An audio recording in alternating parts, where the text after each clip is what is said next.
এই ভণ্ড পীরদের যে মাজারগুলো আছে এগুলো মূলত বিনা পুঁজির একটি ব্যবসা। বরং অধিকাংশ মাজারে কোনো কবরই নাই। আপনি খোঁজ নিয়ে দেখেন, এরা একটা গাঁথা খনন করে, গর্ত খনন করে, উপরে মশারি টানিয়ে একটা লাল শালু কাপড় বেঁধে দিয়ে এরা সেখানে এই মাজারের ব্যবসা করে চলছে। তো একটি ঘটনা হয়তো আপনারাও শুনেছেন, এটা বিভিন্ন ওলামায়ে কেরামের মুখে বা বই পুস্তকে আপনারা পেয়েছেন। বাস্তবতার সাথে এই ঘটনার মিল আছে। এক খাদেম, সে এক পীরের মাজারে দীর্ঘদিন খেদমত করেছে। বাড়ি ফেরার সময় পীর সাহেব তাকে একটি গাধা দিয়ে দিয়েছে, যে গাধা নিয়ে তুই রুজি রোজগার করে খা। তো ওই খাদেম ওই গাধা নিয়ে বাড়ি ফিরে এসেছে। পীর সাহেবের দেওয়া ওই বরকতের গাধা দিয়ে সে এক বাজার থেকে আরেক বাজারে মাল বহন করত, মানুষের মাল সামানা বহন করে জীবিকা নির্বাহ করত। এইভাবে সে তার জীবন যাপন করছিল। হঠাৎ একদিন গাধাটা মারা গেল। গাধা মারা যাওয়ার পর বেচারা খুবই কষ্ট পেল।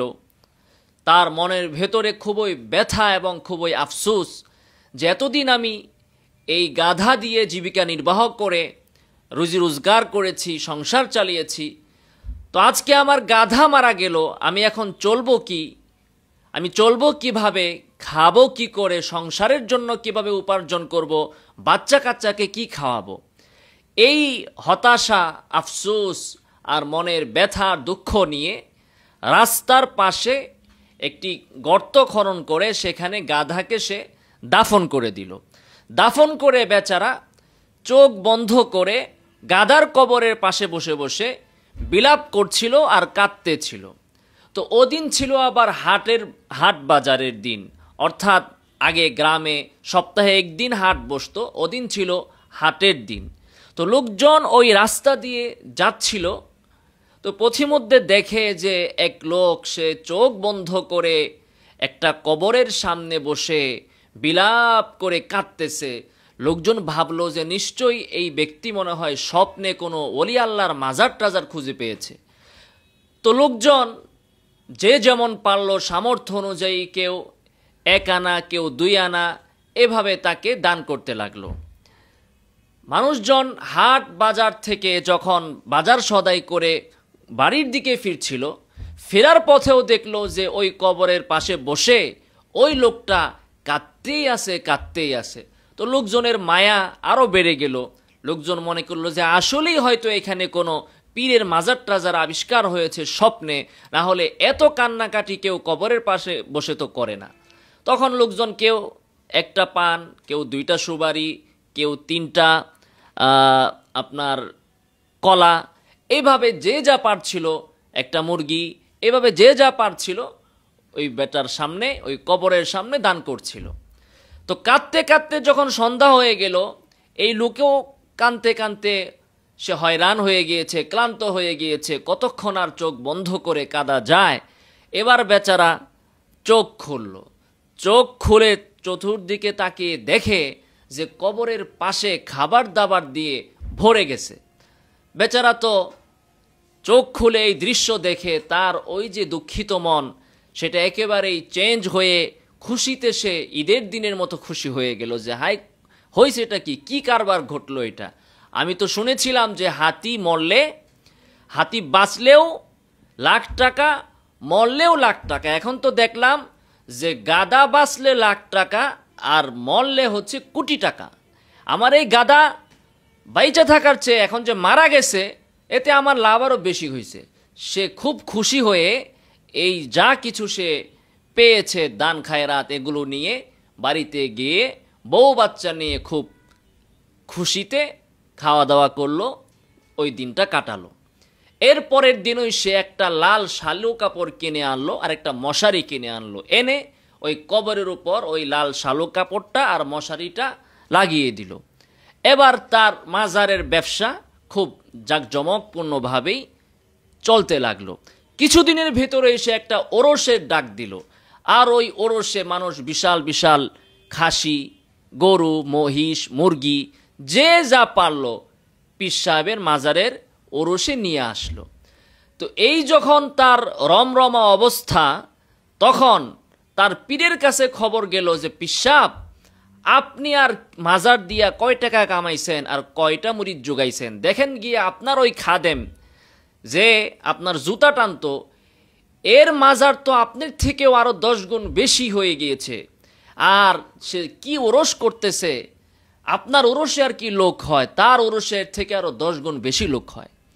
এবার ওই পীর সাহেবের মাথা খারাপ, যে বলেটা কি, আমার এই মরা ধরা খাদেম এ আমার থেকে এত আগে বেড়ে গেল, কাহিনীটা কি, আসলেই কি কোনো পীরের মাজার টাজার খুঁজে পাইল কিনা।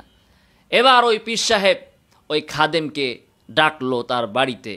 তো খাদেম আসলো, তো পীর সাহেব বলল যে দেখ বাবা, আমার কাছে মিথ্যা কথা বলিস না, আমার উসিলাতে তুই সব কিছু পাইছস, বল কি কাহিনীটা আসলে, এত বড় মাজার কেমনে বানাইলি আর এত মুরিদ কেমনে জোগাইলি, আর কবরই বা কোত্থেকে পাইলি, কোন পীরের কবর দিয়ে তুই মাজার শুরু করলি। তো খাদেম বলে যে পীর সাহেব হুজুর, আপনি আমার বাপ, আপনি আমার মা, আপনার ওসিলায় আমার সব, আপনার সাথে আমি মিথ্যা কথা বলবো না, কিন্তু শর্ত হইল আপনি কেউরে বলতে পারবেন না। পীর সাহেব কয়ে সমস্যা নাই, তুই বল কাহিনী কি।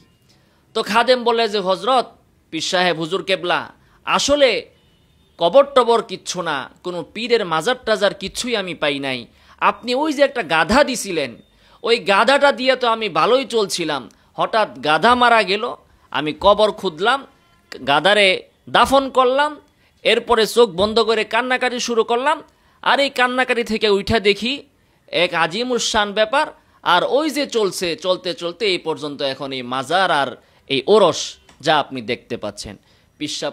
পীর সাহেব বলল যে সমস্যা নাই, তুই চিন্তা করিস না, তুই যে আমার মাজারে যে কবরটা দেখছস, এই কবরটা হইল তোর ওই গাদার মায়ের কবর।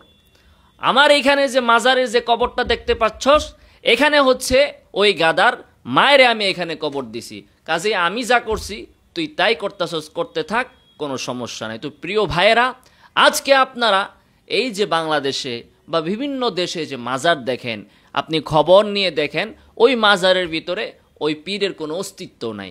ওইখানে একটা গর্ত খনন করে উপর দিয়ে লাল শালো কাপড় দিয়ে এরপরে মশারি টানিয়ে নিজের পকেট ভরার জন্য, পেট পালার জন্য একটা ভণ্ডামি, একটা প্রতারণা শুরু করেছে।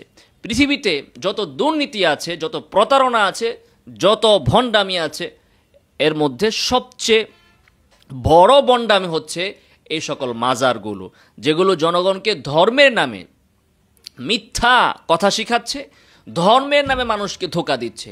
কাজেই আমি দুদককে বলবো যে আপনারা এই দুদক বিভিন্ন মানুষের, বিভিন্ন রাজনৈতিক ব্যক্তিবর্গের দুর্নীতির পেছনে ছুটে, অথবা আমরা যে ভোক্তা অধিকার কর্তৃপক্ষকে দেখি, তারা বিভিন্ন দোকানে যেয়ে বিভিন্ন পণ্য এটা আসল না বেজাল এগুলো নিয়ে তল্লাশি চালায়।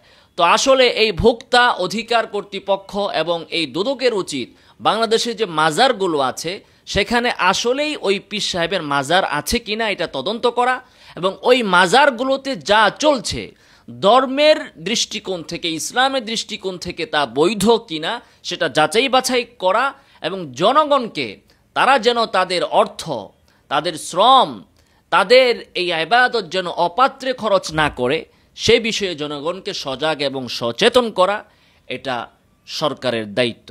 আল্লাহ সুবহানাহু ওয়া তাআলা আমাদেরকে এ সকল ভণ্ডদের ভণ্ডামি থেকে হেফাজত করুন, আমিন। ওয়া আখিরু দাওয়ানা আলহামদুলিল্লাহি রাব্বিল আলামিন।